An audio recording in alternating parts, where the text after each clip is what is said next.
bien, le capitalisme n'est pas idiot. C'est pour ça qu'ils sont à fond pour le revenu de base. Parce que c'est parfait. Le revenu de base, comment il va être financé? Il va être financé par l'impôt. L'impôt, ça veut dire tout le monde. Nous-mêmes, nous allons payer l'impôt pour nous verser un revenu de base. Mais t'imagines, pour le capital, mais c'est génial, mais génial. Il économise sur le salaire direct, et puis l'impôt, bon, quand tu t'appelles Bettencourt, tu as assez de pognon pour te payer les services d'avocats fiscalistes qui te font payer 8% d'impôt sur ta fortune. Alors que toi, tu ne payes pas 8% d'impôt, tu en payes beaucoup plus. Avec la TVA, tout ça. Donc, non, le revenu de base, il faut le dire à ceux qui le défendent, et il faut comprendre aussi les gens qui se disent, ah, tiens, si je peux éviter de me faire chier avec Pôle emploi, banco, allez, je prends les 500 balles et je me démerde pour travailler autrement. Oui, c'est la facilité, mais c'est le piège à con, parce que ça ne remet absolument pas en question le mode de production capitaliste. Alors qu'un salaire à la qualification personnelle, ah ben là, la capitale, là, il s'écroule, forcément. Il n'a plus de prise. Plus de profit, évidemment, le profit c'est terminé dans ce domaine-là, puisqu'il n'y a que des collectifs de travail où on interdit la propriété lucrative. Il faut que ça disparaisse, la propriété lucrative. Un exemple très concret. Les gens qui ont 2 appartements, un appartement pour vivre, c'est une propriété d'usage, et l'autre appartement pour louer à un étudiant. Qu'est-ce qu'il fait, ce propriétaire lucratif? Ce n'est pas un jugement moral, hein. C'est de la théorie, c'est de la technique.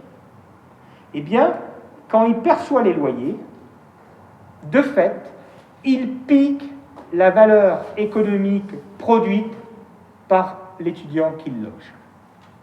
Il est un propriétaire lucratif. C'est un mode de production capitaliste.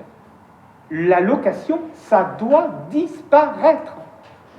Pardon, ça remet en question la marchandisation de 1000 choses, si ce n'est de tout. Enfin, c'est peut-être un peu naïf, mais j'essaye de comprendre en même temps. C'est très vaste et très petit en même temps. Donc la culture, ça doit être gratuit, la propriété doit être gratuite, l'alimentation doit être gratuite, l'accès aux soins doit être gratuit. Enfin, ça me pose la question du produit, de pourquoi on a décidé qu'un produit avait une valeur, comment sa valeur change et quel impact ça va avoir sur la manière dont on est salarié en dehors du truc économique et non pas d'usage. Alors, c'est pas... Alors, évidemment qu'il y a des secteurs entiers qui doivent être gratuits. Nous pensons, en réseau salariat, que, comme certains décroissants, qu'il faut une partie d'énergie, une première quantité d'énergie qui doit être gratuite. Je ne sais pas moi, les déplacements de proximité doivent être gratuits. Donc quand c'est gratuit, c'est un salaire qui est socialisé, d'accord? La personne qui conduit son bus, il est payé par la caisse de salaire, d'accord? C'est gratuit pour le consommateur, mais il y a une production de valeur. Le conducteur de bus, il produit de la valeur. D'accord? Le logement doit être gratuit, c'est pas sûr.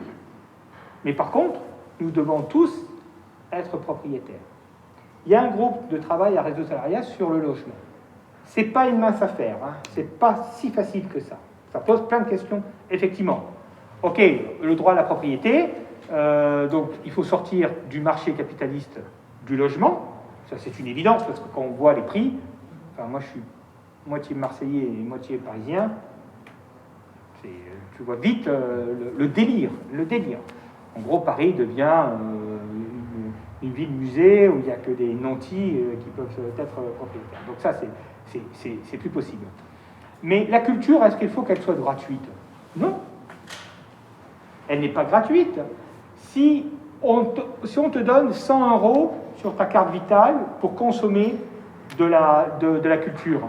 Tu paieras ta place, mais on va augmenter ton salaire. Mais du coup, quelle est la différence entre une subvention qui irait directement pour payer un produit, genre un spectacle, ou aller dans une caisse générale, et aller donner au consommateur directement cet argent-là pour qu'il le reverse? C'est quoi la différence du coup des deux flux? La différence des deux flux, là j'essaie de comprendre un tout petit peu ta réflexion. Dans tous les cas, il y a une valeur. Alors, oui, il y a un marché, par exemple.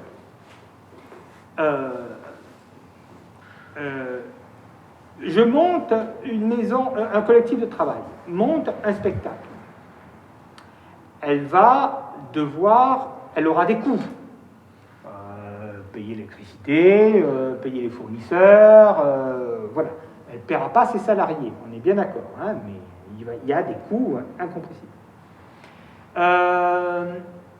Il faudra qu'elle ait un chiffre d'affaires si elle veut payer les cotisations. Tu comprends? Peut-être l'exemple le plus parlant, ça serait le restaurateur qui vend ses pizzas. Et il faut bien qu'il vende des bonnes pizzas pour avoir des clients, pour qu'il y ait une économie. D'accord? Si il se plante, s'il fait couler son affaire, si l'artiste n'arrive pas à être embauché, eh bien, il prend le risque de se voir sa carrière salariale stagner, le fabricant de pizza aussi.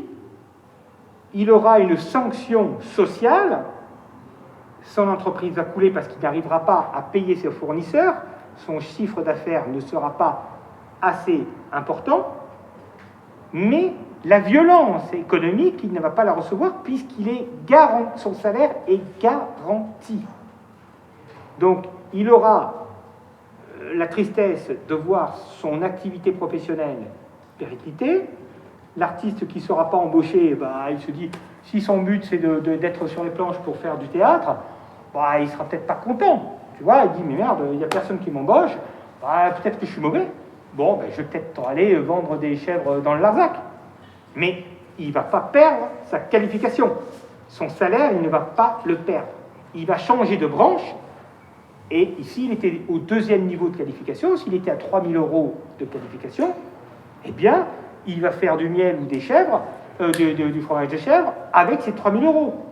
Et je ne suis pas sûr d'avoir répondu à ta question. Non, mais pour moi, ça remet carrément en question je sais pas, qu'est-ce que l'argent, d'où il vient et comment il est réparti, et qui décide de la valeur des choses à partir du moment où on considère que l'humain mérite salaire, en fait.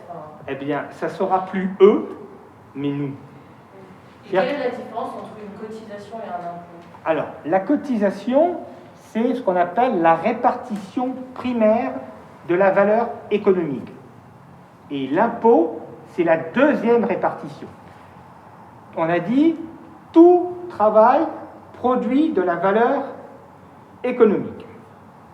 Quand tu touches ta feuille de paye, la valeur économique que tu as produite, c'est la case en bas à droite, le salaire net, plus le profit. Si tu travailles pour une entreprise capitaliste. Si tu travailles pour la criée, il n'y a pas de profit.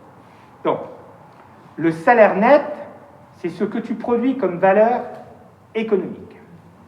Alors, on va dire, oui, mais le salaire, c'est pas que du salaire net. C'est un salaire brut, un tiers cotisation salariale, 2 tiers cotisation patronale. Toutes ces cotisations, nous les payons, 1 tiers salarial, 2 tiers patronal, mais ce n'est pas nous qui les produisons. La ligne de cotisation vieillesse qui finance les retraites au régime général, c'est l'expression de la production de valeur du retraité qui la touche. C'est pas moi qui produis cette valeur. Elle est sur ma feuille de paye. Parce que le retraité, le fonctionnaire, l'artiste, quand il est dans l'indemnité chômage, il produit de la valeur non marchande. Un prof, il n'est pas payé par la somme de sa je fatigue, je trouve plus mon mot. Il n'a pas de c'est pas les élèves qui payent les cours, tu vois. Il n'y a pas, voilà, un chiffre d'affaires, pardon. Il n'y a pas de chiffre d'affaires dans l'éducation nationale. Donc, cet argent, cette monnaie, qui est de l'argent concret, hein, eh bien, se retrouve dans la formation des prix. Quand tu achètes n'importe quoi, tu n'achètes pas justement uniquement la valeur de ce verre, par exemple. Tu achètes le prix, c'est une addition de coûts. Hein, et donc, il y a dans le prix le coût de la cotisation ou de l'impôt qui finance les profs. Parce que les profs ne sont pas payés, sont pas financés par la cotisation, ils sont financés par l'impôt. La cotisation, c'est vachement bien, parce que tu ne peux pas te substituer à la cotisation.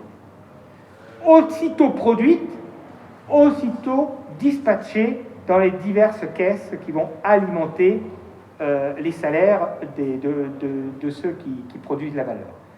L'impôt, lui, tu peux t'en soustraire. Comme on a dit tout à l'heure, Bettencourt, si tu es malin, si tu connais bien la loi, eh bien, tu sais que tu peux faire de l'optimisation fiscale. Donc, on voit bien que l'impôt est beaucoup moins efficace que la cotisation. Donc, c'est pour ça qu'il vaut mieux. Quand on parle de salaire à vie, hein, les montants, c'est net d'impôt. Hein. D'accord? Donc, c'est vachement important. Et je voulais te répondre à une autre chose sur qui produit la valeur. Mais c'est le travail qui produit la valeur. C'est nous-mêmes. Toi, quand tu touches ton salaire net, qui a produit l'argent que tu touches? C'est toi. C'est pas les autres. C'est toi. Le travail vivant, c'est ça. On décide, rappelons-nous ce que j'ai dit au début, l'activité humaine, il n'y a qu'une infime partie qui vaut salaire, production de valeur économique. Qui décide si ça vaut salaire ou pas? La classe dominante. L'exemple de Bernard, très célèbre. Quand, après 1946, l'acte de soins, c'était qui? C'était les bonnes sœurs qui faisaient l'acte infirmier. Il n'y avait pas d'infirmière, il n'y avait pas d'infirmier qui existait. C'était des nonnes, des bonnes sœurs. On n'allait quand même pas les payer. Elles étaient nonnes et elles étaient femmes. Ça valait rien, l'acte infirmier. C'était fait par des religieuses. La transformation du système hospitalier, c'est que l'acte de soins, maintenant, ça ne sera plus la religion qui va s'en occuper, ça va être des infirmières et des infirmiers. L'infirmier fait la même chose que la nonne, mais le rapport de force sociale décide que cet acte de soins, ça vaut salaire. Donc ce travail, ça mérite salaire, ça prouve que c'est toi, en tant qu'infirmier, qui produit l'argent qui te paye. Ça, c'est difficile à comprendre. Hein. Bah, alors, ça fait des nœuds dans ma tête, parce qu'en fait, si je repars plus loin, je me dis que donc l'argent doit disparaître, enfin, je deviens zinzin, je me dis que... Mais pourquoi il devrait disparaître? Parce qu'on n'en a pas besoin, en fait, finalement, parce que tout devrait être que gratuit et du troc, et voilà. Quand je me dis, ok, donc ça vient de là, puis ça vient de là, puis ça... En fait, ça fait une boucle. Ça devrait faire une boucle, et le problème, c'est que ça ne fait pas cette boucle, c'est ça? Mais il y a eu des tentatives de sociétés sans argent. Mais c'est le droit de cuissage qui a prédominé, c'est le clientélisme qui a prédominé. L'argent, c'est un allocateur extraordinaire. Qu'est-ce qui a libéré les femmes au XXe siècle? C'est bien le salaire. Le salaire, Mais finalement, l'accès à toutes les libertés, ce serait de dire que la liberté est accessible quand il y a une équité de salaire. Donc il n'y a plus de salaire. On est libre. Mais oui, mais tu es libre, mais il faut pas rêver. On ne fait pas société en additionnant des valeurs d'usage, c'est-à-dire le troc. Parce qu'on voit bien que ça ne marche pas. Je reviens toujours à cette histoire. Quand on rentre dans une communauté, c'est une institution avec ses propres règles.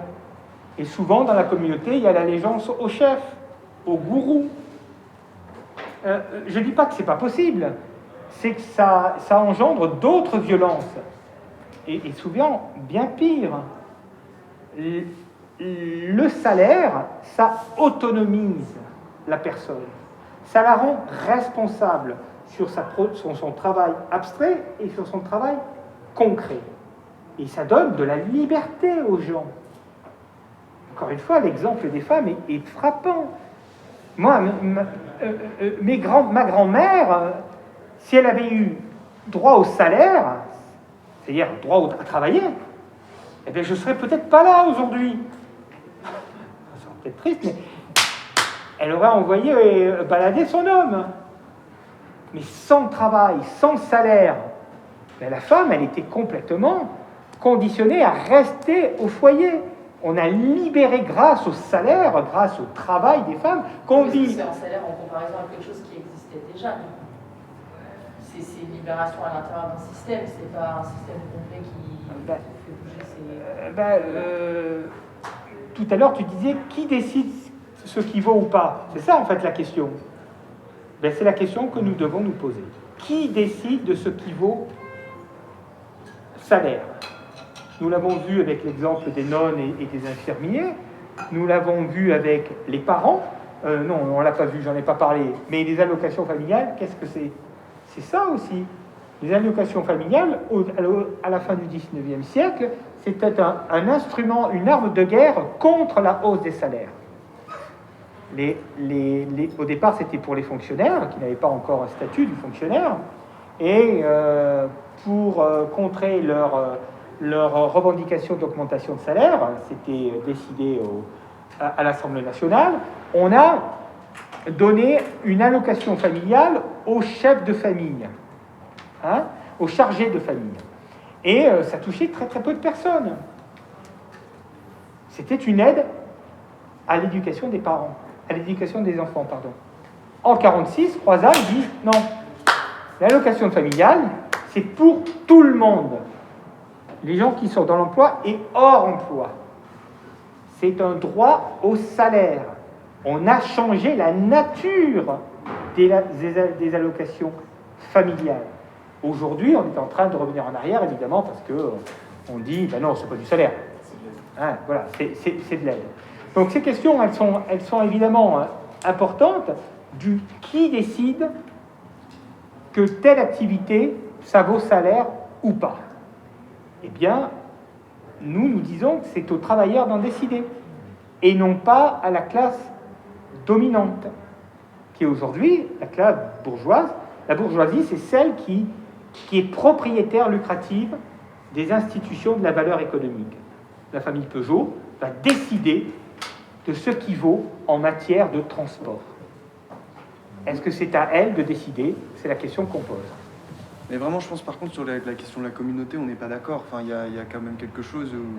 Enfin, c'est un raccourci de réduire la communauté au gourou. Enfin, il y a vraiment il y a des fonctionnements communautaires qui ne sont pas des fonctionnements sous l'égide d'un gourou.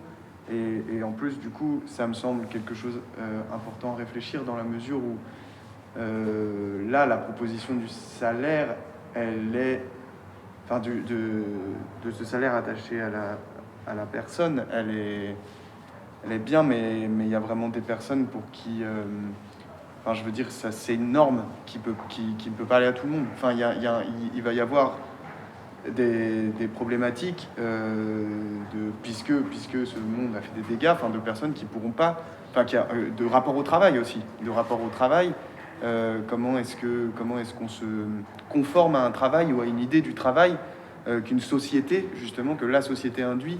Et du coup, là, il y a tout un tas de micro-rapports et de micro-relations que la communauté permet, enfin de penser une communauté et de penser une communauté hétéroclite pour réparer des choses, pour penser des choses, parce que sinon il va y avoir des relations excluantes qui vont se reproduire à nouveau. Enfin, je pense.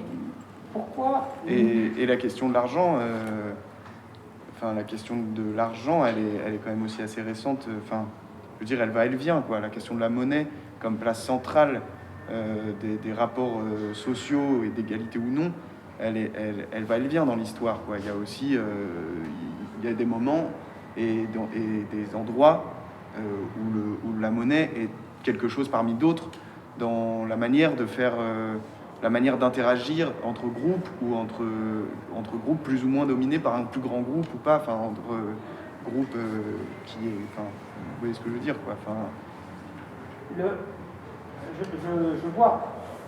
Si on prend l'exemple de l'arrivée, enfin, qui a instauré la monnaie, cette place de la monnaie en Amérique latine, ce sont les colons espagnols et qui ont, et c'est les jésuites notamment, et qui ont, il y avait déjà un empire inca qui était là. Enfin, je veux dire, du coup, il y a une structure hégémonique assez forte, mais qui avait fort à faire à des communautés justement assez dissidentes et du coup des rapports de territoire et de terrain.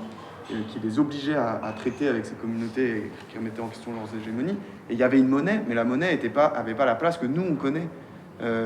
Et la place de la monnaie aujourd'hui, elle vient très fort aussi, justement, de toute l'extraction d'argent de l'Amérique du Sud. Et les jésuites aussi ont pris possession de tout un tas de terres et de chemins de commerce, et de chemins d'échange, entre les Andes et tout, et Cusco et l'Amazonie, par justement la mainmise sur l'extraction de l'argent et de la monnaie et l'instauration de la monnaie comme valeur universelle d'échange, quoi. Alors, c'est naturaliser l'argent. Et ça, c'est la force du capitalisme. Nous faire croire que la monnaie, la création monétaire, ne peut être produite que sous un seul prisme, que sous une seule production. Et je pense que c'est ne pas voir qu'il y a déjà des alternatives. Encore une fois, la proposition de Bernard Friot, elle marche sur deux pieds. La reconnaissance qu'un salarié produit de la valeur économique, quoi qu'il arrive. Un droit politique. Et la deuxième jambe, c'est la souveraineté sur le travail concret. D'accord ? Donc, c'est faire un procès à l'humanité que de dire forcément le travailleur va produire de la merde, quoi qu'il arrive. La preuve, c'est que toi, ce que tu as l'air de dire, c'est que tu as une haute conscience de la valeur du travail concret, en disant, merde, aujourd'hui c'est quoi ? Le mec qui fabrique des iPhones, il sait qu'il fabrique de la merde. Mais c'est quoi son alternative ? Zéro. Dans un mode de production capitaliste, t'as beau dire, je produis de la merde, je n'ai pas le choix. Avoir un salaire à vie, salaire à la qualification personnelle, et être propriétaire collectivement de son lieu de travail, c'est avoir la main sur la production. Alors, je ne prétends pas, je ne dis pas, nous ne disons pas que du jour au lendemain, le cerveau capitaliste qui est bien ancré en nous va disparaître. Il va falloir toute une école de la production collective. Mais c'est déjà en marche. Les nouvelles générations, par rapport à la mienne, merde, un jeune de 18 ans, il a une conscience écologique bien plus haute que moi à 18 ans. Il y a quand même de l'espoir. Il y a des gens qui regardent que le monde capitaliste ne peut plus fonctionner comme cela. Mais c'est pas en faisant des additions, à mon sens, de communautés qui s'extraient du monde capitaliste pour faire autrement que ça va fonctionner. Parce que le capitalisme adore les décroissants, adore les écologistes qui disent « je vais produire mon potager bio, ma petite éolienne, mais s'il te plaît, tu me laisses faire ma saloperie. » Mais c'est pas ce que je dis. Je dis qu'on ne peut pas exclure... enfin, je veux dire, bien sûr, mais on ne peut pas pour autant exclure le rôle d'un fonctionnement communautaire et le besoin qu'il peut y avoir de ça, un temps soit peu que ces communautés ont conscience effectivement de en quoi ce en quoi elles ont prise, enfin avec quoi elles ont prise, en conflit avec quoi elles sont, et tout ça. Enfin, je veux dire, mais c'est une des grandes questions pour moi de genre, enfin, je veux dire, pour faire une image assez récente, ça va être une grosse question de genre comment est-ce qu'on défend une ZAD et comment est-ce qu'on la met en lien avec des travailleurs, des travailleuses, des salariés de l'énergie, enfin du nucléaire ou de Total et tout ça. Comment est-ce qu'on articule des luttes, et on en est à l'embryon de tout ça, et c'est parfois assez décourageant dans justement parce qu'il y a des questions de langage et de vocabulaire et de tout ça, enfin de tout un tas de choses, et puis aussi de classe sociale, enfin de plein de trucs. Mais c'est pour ça, enfin, du coup, c'est pour apporter de la nuance à... Enfin, je veux dire, ce truc, cette chose de salaire attaché à la personne, je dis pas que tu disais que ça allait tout régler, mais doit se poser aussi cette question-là, quoi. Enfin, il y a un truc, comment dire... Parce que du coup, ça induit quelque chose d'un peu englobant et de société. Et il y a aussi quelque chose qui, dans les formes de lutte aujourd'hui et des jeunes générations émerge, c'est justement cette question de la dissidence et cette question, mais qui éprouve une limite là aujourd'hui, enfin aussi, puisqu'on voit bien que c'est pas suffisant, puisqu'on voit bien que le pouvoir répressif d'État est énorme et que voilà, et qui fait taire toute petite utopie, c'est le problème des utopies. Enfin, mais Lordon peut-être vous connaissez Frédéric Lordon, un merveilleux économiste, a sorti un bouquin fort intéressant sur les figures du communisme, et il dit une chose importante. Il dit que les luttes, elles sont plurielles et elles n'ont pas pour vocation à être hiérarchisées. Et ça, j'aime bien cette idée que toutes les luttes sont importantes. Mais il dit un mais tout de même. D'abord, on ne fait pas société avec une addition de ZAD. Quand bien même les ZAD, elles ont tapé fort, elles ont réveillé des consciences extraordinaires, en disant, mais merde, il y a toute une dissidence de jeunes tout de même, qui disent, on ne veut plus produire de la merde pour le capital. C'est ça, en gros, ce qu'elle dit, la ZAD. Et là-dessus, on ne peut que les soutenir et les applaudir. Mais je ne suis pas sûr que sur le plan macro-social, la majeure partie des gens aient envie de vivre avec les conditions de la ZAD, parce qu'il faut être vraiment un sacré héros pour être un zadiste aujourd'hui. Oui, parce que vivre dans une ZAD, je ne l'ai pas fait, je ne suis pas sûr que je tienne une semaine. Tu vois, parce qu'il y a des réflexes sociaux, des conforts de vie. Enfin, il y a des gens qui n'ont pas envie d'avoir un avenir de ZAD. Donc, évidemment qu'on doit entendre cette dissidence, mais il faut la soutenir, cette dissidence, pour dire, ben oui, toi aussi, tu as droit à un salaire, un droit politique au salaire à vie. Parce que tout ou tard, n'importe quel collectif qui est dans le microéconomique sera soumis à des luttes de pouvoir. C'est une évidence. Et je ne dis pas que le salaire à vie exclut toutes les luttes de pouvoir. Elle euphémise seulement la violence du mode de production capitaliste qui enferme les gens dans le j'aime mon métier, mais je déteste mon travail. C'est ça que les gens nous disent. J'adorais mon métier de postier.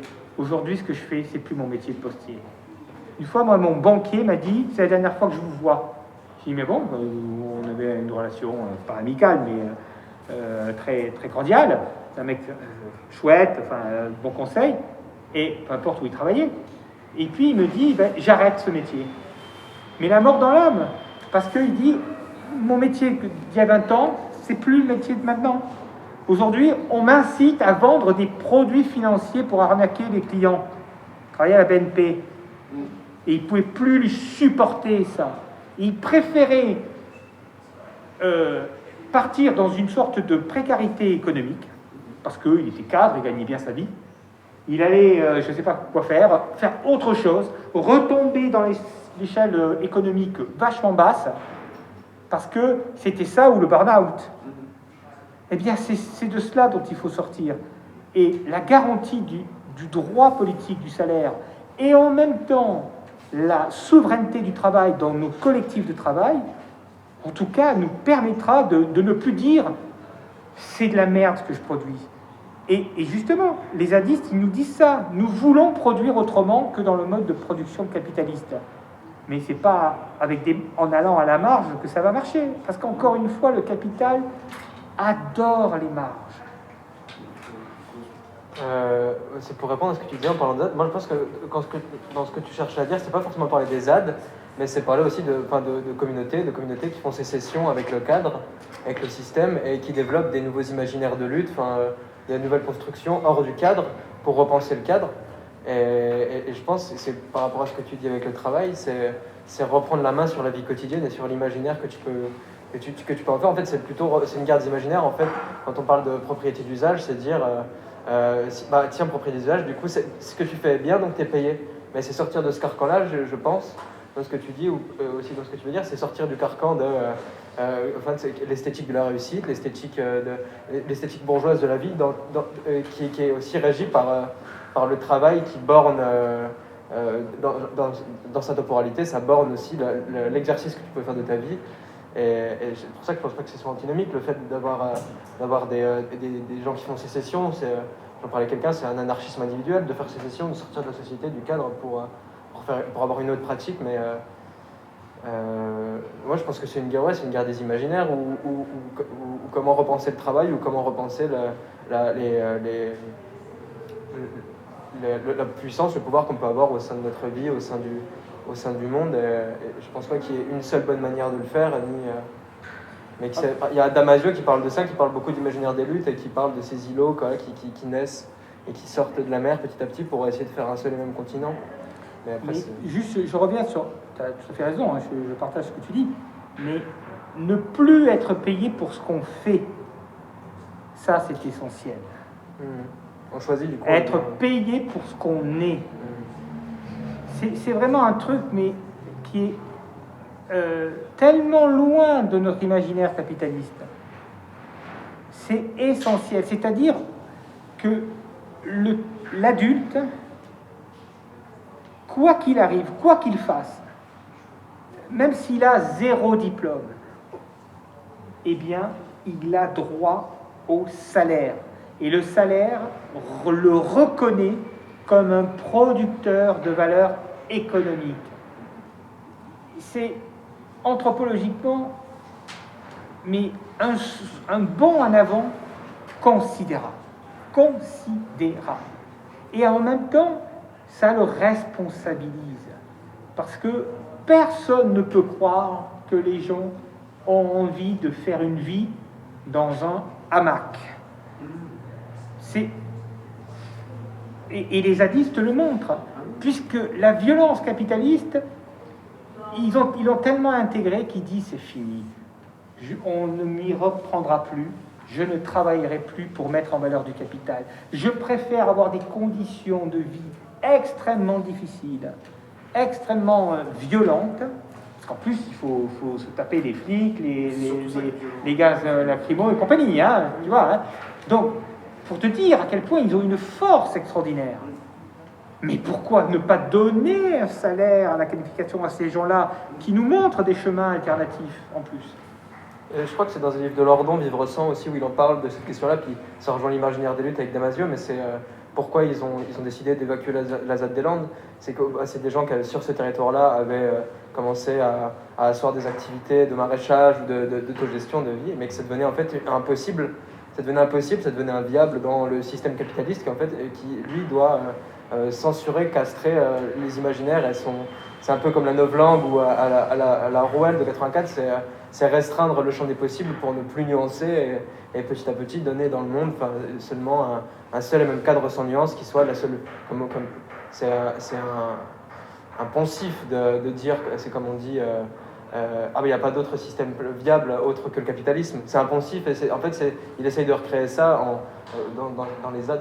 C'est une guerre des imaginaires. C'est c'est pour ça qu'ils ont évacué cette ZAD-là, c'est qu'ils veulent castrer l'imaginaire, ils veulent qu'il n'y ait rien d'autre de possible, en fait, que le seul possible soit soumis à la seule norme du capitalisme.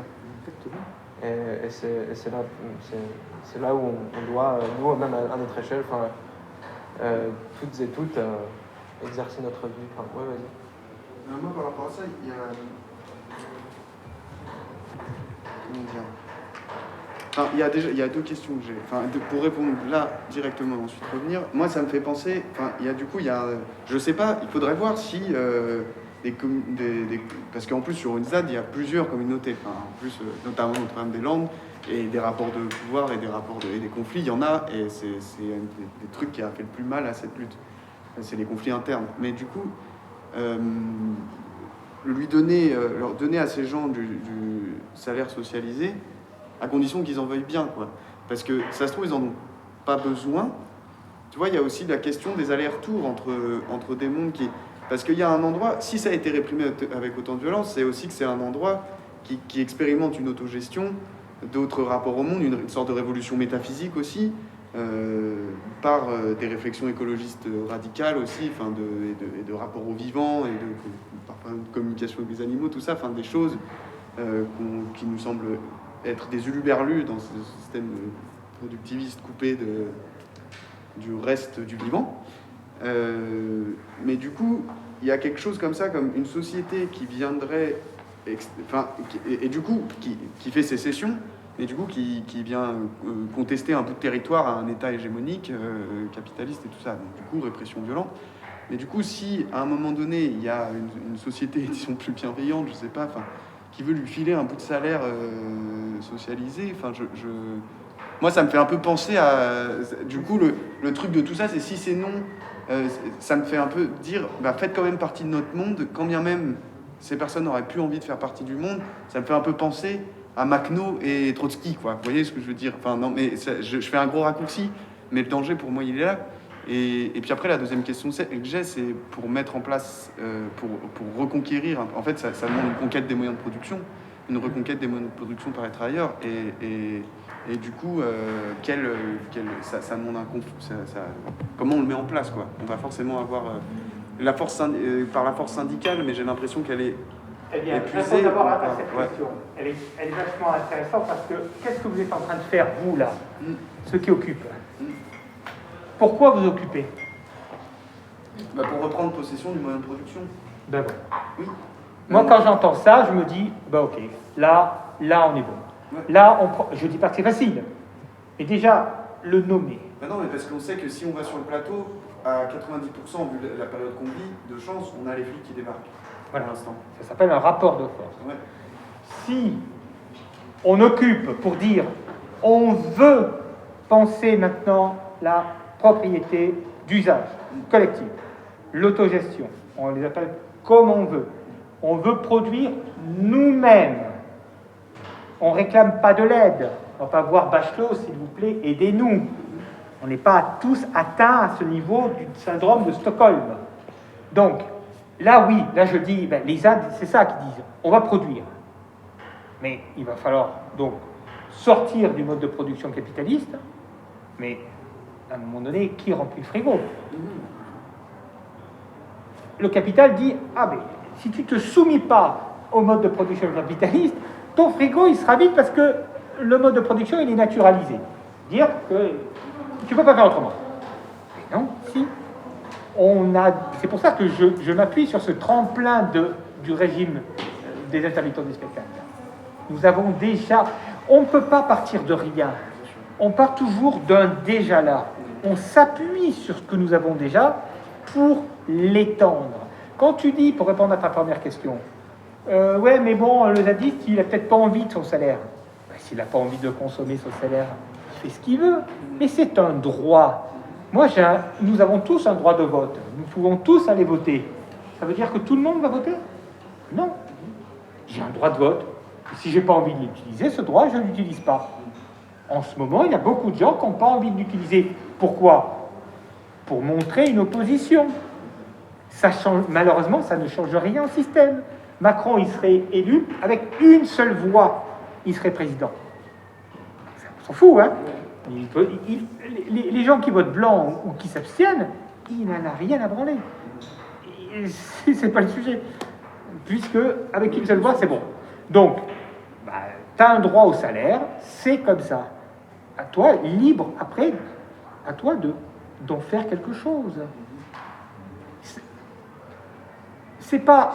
Il faut arrêter ces images, à mon avis, de le salaire, c'est forcément la consommation dégueulasse. Ben non.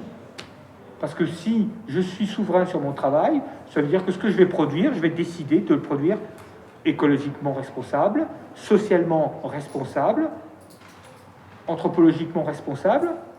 Tu sais, les ingénieurs, ils savent faire des ordinateurs réparables.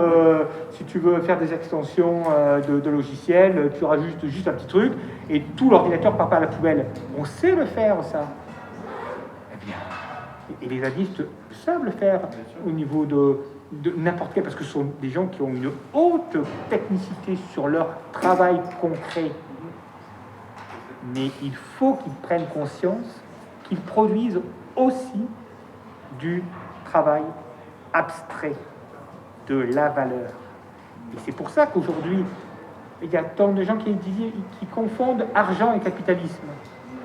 Non, c'est pas une obligation. Tu peux très bien produire de la valeur, beaucoup de valeur économique et beaucoup moins de valeur d'usage. L'exemple de la pomme, par exemple. Aujourd'hui, une pomme, pour avoir la valeur nutritive d'une pomme bio, il faut produire 30 ou 40 pommes industrielles pour avoir la même valeur. Ça, c'est lié au mode de production capitaliste qui a tué le travail vivant, qui l'a remplacé par la machine. D'accord ? La machine, elle produit du travail concret, des biens, des services, mais elle ne produit pas de valeur économique. La machine, tu ne la payes pas. Elle n'a pas de salaire, la machine. Donc, en termes de valeur économique, la machine, pas de job. Par contre, elle est capable de produire plein de merde. Et on ne décide pas en plus de ce qu'elle produit. Elle peut produire des choses merveilleuses, la machine. Attention, le progrès technique, ça a soulagé l'humanité. Il faut pas nier cette chose-là. Eh bien, cette contradiction dans laquelle se retrouve le mode de production capitaliste, c'est-à-dire, pour augmenter son profit, il faut qu'il fasse une pression sur les salaires, baisser les salaires. Donc, pour ça, le revenu de base, merveilleux, c'est les gens qui vont financer leur revenu, tu vois, donc elle baisse les salaires pour augmenter son profit, et en même temps, elle élimine le travail vivant. Mais en éliminant le travail vivant, par effet mécanique, puisqu'il n'y a que le travail vivant qui produit le profit, eh bien, elle se tire une balle dans le pied. C'est ça la tendance, comme il disait le père Marx, la baisse tendancielle du taux de profit. Voilà. C'est en gros, si tu suis la logique du capitalisme, eh bien, le capitalisme va s'effondrer. Et donc, comme il n'a de cesse que d'éliminer le travail vivant, qui est la source de son profit, il compense par une surconsommation de biens et services pour récupérer. Tu vois, c'est pour ça qu'on a autant de fringues, les soldes, tout ça, toutes les merdes, bon, voilà. Bien. Quand tu comprends que c'est lié tout ça au mode de production, c'est pour ça que à Réseau Salarié, on insiste sur la théorie et la technique de l'économie, qui est aujourd'hui un peu il y a une déficience intellectuelle dans tous les mouvements écologistes, décroissants, tout ça. Beaucoup confondent valeur d'usage, valeur économique, travail concret, travail abstrait. À juste titre, hein, on ne l'explique pas sur BFM TV, ça c'est évident. Donc c'est pour ça que nous, on insiste sur cet aspect théorique qui est hyper important pour comprendre que le problème environnemental aujourd'hui, ce n'est pas la faute des humains, c'est la faute au mode de production capitaliste. Et tu pourras très bien augmenter ton PIB, ta valeur économique, et diminuer les richesses. Produire beaucoup moins de pommes dégueulasses, en produire une sur 30, mais cette pomme, elle aura les mêmes valeurs nutritives pour les gens. Mais pour produire cette pomme nutritive merveilleuse, il faut augmenter le travail vivant, parce que la machine, elle ne sait pas le faire, ça. Donc on va augmenter énormément la valeur économique, il y aura beaucoup plus de salaires en circulation, et beaucoup moins de richesses, de biens concrets, à condition, en même temps, de faire tout ce travail éducatif sur l'environnement, l'écologie, la production, le productivisme. Le productivisme n'a rien à voir avec la valeur économique. Encore une fois, tu peux doubler ton PIB et avoir une empreinte écologique beaucoup plus faible, à condition d'avoir des moyens de production écologiquement compatibles. Mais du coup, il s'agit de mettre la main aussi sur la Banque de France, la Banque Centrale Européenne et le FMI. Mais bien sûr. C'est pour mettre en place ça. Parce que sinon, on se retrouve comme la Grèce. Quoi. Mais évidemment. Évidemment. Que ça demande une lutte armée, en fait. Hein? Ça demande presque une lutte armée, en fait. Enfin, mais la question de la violence est posée aujourd'hui. Qu'elle soit symbolique ou qu'elle soit effective. Et ce qui s'est passé avec les Gilets jaunes nous ont montré le vrai visage, la vraie nature de l'État capitaliste. Les gens, il y a beaucoup de gens qui ont pris conscience de choses. Ils pensaient toujours que la violence était due aux quartiers difficiles, certains de la ZAD et tout. Et là, ils se sont dit, mais attends, moi j'ai voté Macron, je me retrouve gilet jaune parce qu'au 15 du mois, il n'y a plus rien qui rentre, et tu me tires dessus. Et tu vois, les gens, ils se sont dit, mais c'est pas possible. Il y a un monde qui s'est effondré chez eux, une sorte de conscience. Eh bien oui. Ben oui, la violence, elle vient de la classe dominante, et non pas des dominés. Les dominés, ils réagissent. Quand il n'y a plus rien dans le frigo, en général, c'est là où tout vacille. C'est pour ça que la classe dirigeante a toujours misé sur la consommation de biens. Tu vois, allez, tous les ans un iPhone, plein de produits dégueulasses, et au moins, quand tu bouffes, tu es rassasié. Et c'est une réponse à la baisse tendancielle de la valeur. Et en plus, ça limite la diminution du profit. Voilà. la lutte sera longue et ça ne va pas se faire en 6 mois. Parce que ça se passe d'abord là. De changer les représentations mentales, c'est hyper long. C'est le plus difficile. Merci à vous. Merci.